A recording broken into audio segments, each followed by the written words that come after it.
കുടുംബശ്രീ സംസ്ഥാന കലോത്സവത്തിൽ മാർഗംകളി മത്സരത്തിൽ പങ്കെടുക്കുവാൻ കൈക്കുഞ്ഞുമായി ഒരമ്മ. എറണാകുളം ചേന്നമംഗലം പഞ്ചായത്തിലെ സീരിയസ് അംഗമായ ധന്യയാണ് 1 വയസ്സുള്ള ആമിയയുമായി മത്സരത്തിൽ പങ്കെടുക്കാൻ അതിരമ്പുഴയിൽ എത്തിയത്. അമ്മമാർക്ക് ഇത്തരം വേദികളിൽ പങ്കെടുക്കാൻ കഴിയുന്നത് കുടുംബശ്രീ മുന്നോട്ട് വയ്ക്കുന്ന സ്ത്രീ ശാക്തീകരണത്തിന്റെ ഉദാഹരണം കൂടിയാണെന്ന് ധന്യ കലോത്സവ വേദിയിൽ തെളിയിച്ചിരിക്കുകയാണ്. ചേന്നമംഗലം പഞ്ചായത്തിൽ 2ാം വാർഡിലെ സീരിയസ് അംഗമാണ് ധന്യ. കുടുംബശ്രീ കലോത്സവങ്ങൾ സാധാരണയായി സ്ത്രീകളുടെ കഴിവുകൾ പ്രോത്സാഹിപ്പിക്കുന്നതിനും അവരുടെ കലാപരമായ കഴിവുകൾ പ്രകടിപ്പിക്കാനുമുള്ള അവസരം നൽകുന്നതിനും വേണ്ടിയാണ് സംഘടിപ്പിക്കുന്നത്. എന്നാൽ ധന്യയെ പോലുള്ള അമ്മമാർ കുഞ്ഞുങ്ങളോടൊപ്പം മത്സരങ്ങളിൽ പങ്കെടുക്കുന്നത് മറ്റമ്മമാർക്കും പ്രചോദനമാണ്. കൊച്ചിനെ കൊണ്ട് വന്നല്ലേ? കൊച്ചിനെ കൊണ്ട് വന്ന ആരോ നോക്കാനുള്ളത്?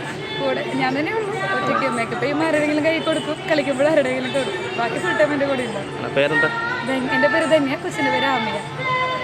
ഭരതനാട്യം, കുച്ചുപ്പുടി, മോഹിനിയാട്ടം, ഒപ്പന, സ്കിറ്റ് തുടങ്ങിയ മത്സര ഇനങ്ങളിൽ ചെറുപ്പം മുതലേ ധന്യ പങ്കെടുത്തു വരികയാണ്. ഉപജില്ല, ജില്ലാ, സംസ്ഥാന കലോത്സവങ്ങളിൽ എ ഗ്രേഡ് ഉൾപ്പെടെയുള്ള നിരവധി സമ്മാനങ്ങൾ ധന്യ നേടിയിട്ടുണ്ട്. i4 news, Ettumanoor.